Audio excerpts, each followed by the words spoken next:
Manchester City 0, Crystal Palace 1, and Crystal Palace have won the FA Cup final overs today, and it's a really, really tough pill to swallow, that one. Manchester City, I thought, did well throughout the game. I don't think we had a poor performance today. I've seen some people say that we were poor. I actually thought we played quite well throughout the game, specifically in that first half. I thought we were knocking on the door, creating a lot of chances, but we have to obviously talk about the fact that the game was skewed by the referee's decision. I mean, we just ultimately have to say that Dean Henderson should have been sent off.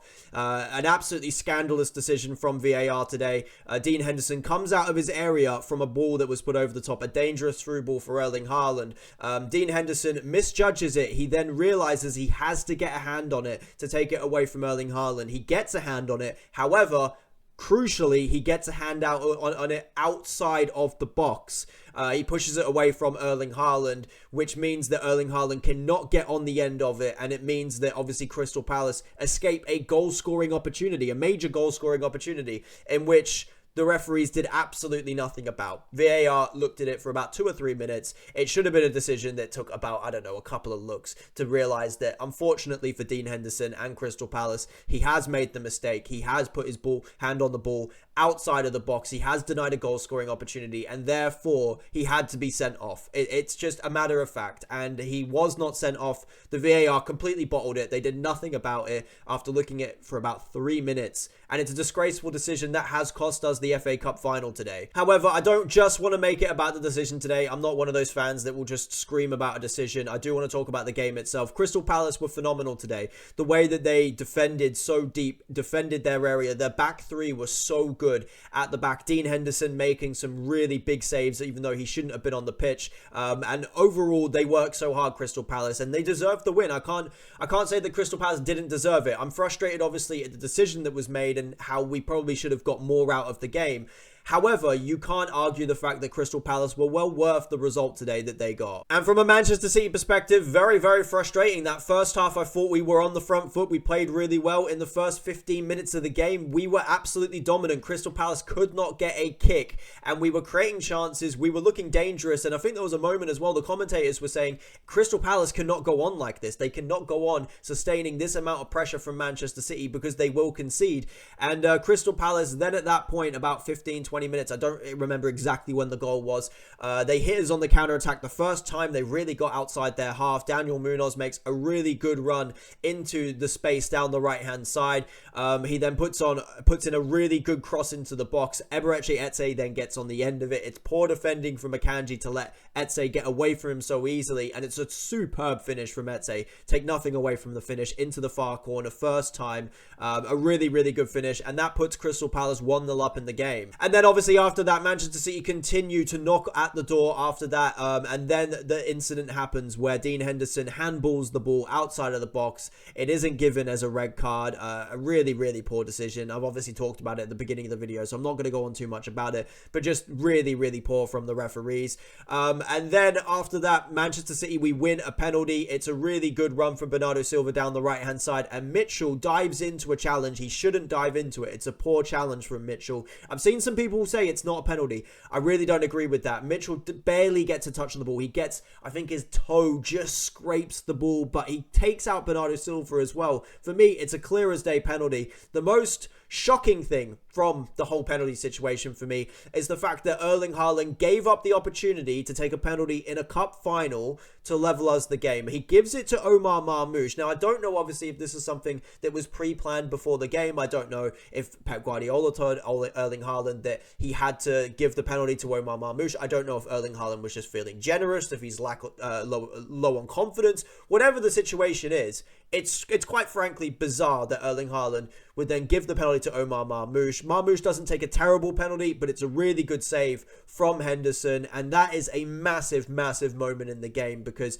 that was the biggest opportunity to obviously score from the penalty spot, and we squandered it. And then throughout the rest of the first half, we continued to create chances. I thought we played really well in the first half. I've seen some people say that we didn't play well. I've seen some people blame that we didn't start a defensive midfielder in the game. And don't get me wrong, when I first saw the lineup, I did think, where is a defensive midfielder in this game? But I actually thought that in the first half, we were superb. I thought there was a couple of moments where Crystal Palace hit us on the counter-attack. But overall, I thought we controlled the game very, very well. We were creating chances specifically in that first half. And I was going into that second half, despite frustrated, quite confident that we would get one back in the second. And then the second half begins, and as the second half goes on, I began to lack confidence more and more because we weren't creating that much. We had 15 shots in that second half, however, only 2 on target, no big chances created, 0.84 XG across the half. It's not a poor return, but for the amount of the ball we had inside of Crystal Palace's third, the amount of crossing opportunities, the amount of opportunities overall we were getting into, the fact that we did not do more from them and didn't create more is really, really poor. And overall, Manchester City, I don't think we did enough in that second half. And then, of course, there was that moment in the second half where Crystal Palace thought that they went 2-0 up in the game, and I did as well. Daniel Munoz takes a strike inside of the box. We do not deal with the long throws. They were causing us problems throughout the entire game. Daniel Munoz takes the strike. It comes off Ismaila Sarr. Ortega then kind of scrambles it. It gets away from him. And then Munoz follows it up. The Manchester City backline were completely flat-footed. But luckily for us, we got away with the fact that Ismaila Sarr was offside and Daniel Munoz's strike did not count for the second goal. Although I must say, Daniel Munoz had a really, really good performance for Crystal Palace today. Up and down that right-hand side, defensively really strong against Doku, who's one of the best dribblers in the league. And then, of course, he made the difference in the first half with that assist to Eberechi Eze and was a constant threat throughout the game. But then one of the most surprising moments of the game happened for me, and I could not believe what I was seeing, and it's the most Pep Guardiola thing I think I've ever seen of all time, and that is the fact that we've bought Echeverri. We've had him since January window where we brought him into the side, and he's not been in a single squad. And a lot of people have been asking, where is Echeverri? Where is Echeverri all season? And everyone has been, questioning why Echeverri's not been in the squad. He's not been in the squad in any of the Premier League fixtures leading up until this game today. He's then on the bench today. And then Pep Guardiola brings him on for his first appearance for Manchester City in an FA Cup final. Please tell me how that makes any sense. I would love to know what Pep Guardiola's thoughts are on why he did that. But ultimately, I thought Echeverri was actually bright when he came on. He looked like he wanted the ball. He looked like he was hungry, getting into pockets. He looked sharp. And ultimately, when he came on, he looked like one of the more likely to actually make something happen for Manchester City. So I've got to say, from an Echeverri point of view, first impressions are very good. But yeah, overall, just a really, really disappointing day. Obviously, the Dean Henderson decision really, really just frustrated me throughout the rest of the game. Obviously, Henderson had a really good performance, making some absolutely stunning saves, making the penalty save as well. So that was a really frustrating angle of the game. But I really don't want to take anything away from Crystal Palace. I really don't, because fair play to them. 119 years without a trophy. They've won their first trophy, and they did play well today.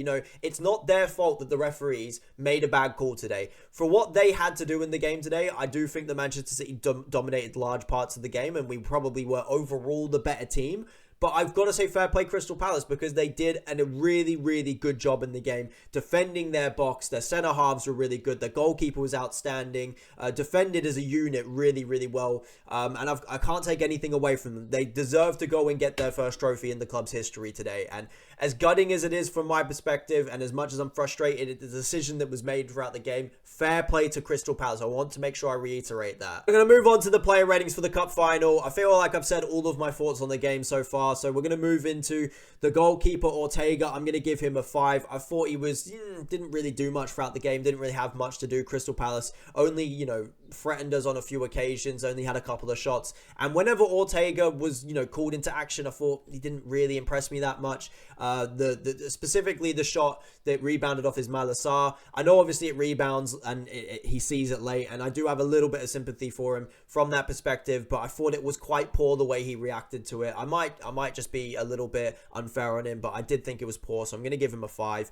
Right back, Akanji. I'm going to give Akanji a 6. I don't think he was that good today. I think he was at fault probably for the goal in terms of allowing Eze to get away from him probably too easily, I would say, for the first goal. I don't think he did much wrong outside of that throughout the rest of the game, but I'm going to give Akanji a 6. Diaz, I'm going to give him a 7. I thought overall what he had to defend throughout the game, he did pretty well. So for me, Diaz is a 7. Then for Gavardio, I'll give him a 7. I thought, on the ball, he was one of those players that were continuing to get the ball back, probe. I think probably out of the defenders, I probably actually might give him a 7.5. I rarely give 0.5s, but I do think he was slightly better than Diaz, obviously, in terms of the build-up play and passing the ball in the final third. So I'll give Gavardio a 7.5. Moving on, obviously, to Nico Riley, I'll give him a 7. I thought he was quite good, obviously. I know he did vacate the space for Munoz in that first goal, but I think that is his role inside the team, obviously, to get forward and try and help us in the final third. He picked up a few good pockets, especially in that second half. He had an unbelievable opportunity from Kevin De Bruyne, slips it into him. He makes a really good bit of movement behind the Crystal Palace defender into the box. He should shoot earlier. If he shoots earlier, I think he gets an opportunity to score a goal, but he takes an extra touch. Crystal Palace players then close him down. The opportunity's gone. I do think overall, though, he played quite well in the game. Moving on to Bernardo Silva, I thought Bernardo Silva was probably one of our better players on the pitch today. I thought overall he fought for everything. He was really good at dictating the tempo in the midfield. He won the penalty, obviously. So I'm going to give Bernardo Silva an 8. I thought he was actually really, really good today. I know some people might say that, there's a lot of people that have an agenda against Bernardo Silva at the moment, but I thought he had a good performance today. Moving on to Kevin De Bruyne, I'm going to give him a 7. He created a few good opportunities throughout the game. He had that shot from the edge of the box in which he sliced wide in the second half. But for me, probably just did not do it enough. I feel like a prime Kevin De Bruyne probably would have taken that game by the scruff of the neck, maybe just a little bit more than he did today. But I don't think he was bad. I still think he created a few chances. And then obviously moving on to the wide channel, Savinho, I'm going to give him a 6. I just wasn't impressed. I know he put in a couple of good balls in the second half, at the beginning of the second half. But outside of that, whenever he had the opportunity to run at Crystal Palace fullbacks, just didn't do enough for me. And personally, I'm left wanting more from Savinho because it's clear he's a talented player. But for me, I just want to see more end product from him. I want to see more composure from him. But I'm just not seeing it at the moment. But he's young. He will develop. I've got faith in him. He is a talented player, but just frustrating in this game. Doku, I'm going to give a 7. I feel like he had the better of his fullback, Daniel Munoz, a little bit more than Savinho did. He continued to drive all game long, create. I thought Doku overall was one of the brighter sparks throughout the game, so I'm going to give Doku a 7. Marmoush, for me, is going to get a 5. He missed a penalty, and I think outside of that, he just struggled to have a real impact on in the game. And I've been impressed with Marmoush at times this season, but he has in a couple games really drifted out of them. And I do feel in this game today, he did drift out of the game a little bit. So for me, I'm going to give Omar Marmoush a 5. And then Erling Haaland, I'm going to give him a 6. He just did not really do much throughout the game. He didn't really have an opportunity, and it's kind of his own fault he didn't have an opportunity. He should have taken that penalty, in my opinion. I thought it was really bizarre, the reason why he didn't take the penalty, or the reason that we do not know why he took the penalty, or didn't take the penalty, sorry. But for me, he just didn't really have an opportunity outside maybe the Kevin De Bruyne chance he created where he gets on the end of it. Just did not really have a sniff. Crystal Palace defended really well, so I'm just going to give Erling Haaland a 6.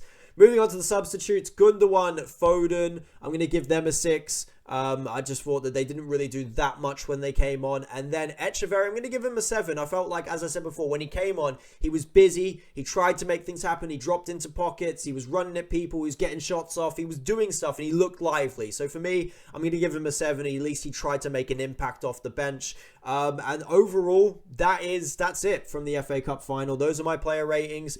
That is my overall reaction to the game. I'm really disappointed, honestly. It was a great opportunity for us to win that trophy, that final trophy for a player like Kevin De Bruyne, who's done so much for us over the years. And not just also Kevin De Bruyne, players like Edison, Bernardo Silva. I'm sure there'll be a couple more that leave during the summer.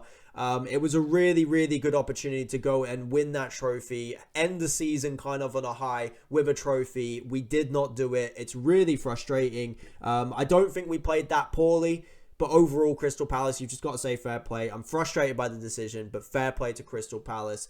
But yeah, overall, Manchester City, we do not win the FA Cup. It's been a poor season. Hopefully we can go, qualify for Champions League football now, because if we don't qualify for Champions League football, it's been an absolute disaster of a season. But yeah, that's my reaction to the FA Cup final. Crystal Palace, fair play. But just a really disappointing and gutting day, if we're being completely honest, from a Manchester City perspective. But that's all from me. Let me know what you guys think of the FA Cup final in the comment section below. And I'll see you guys in the next one. Peace.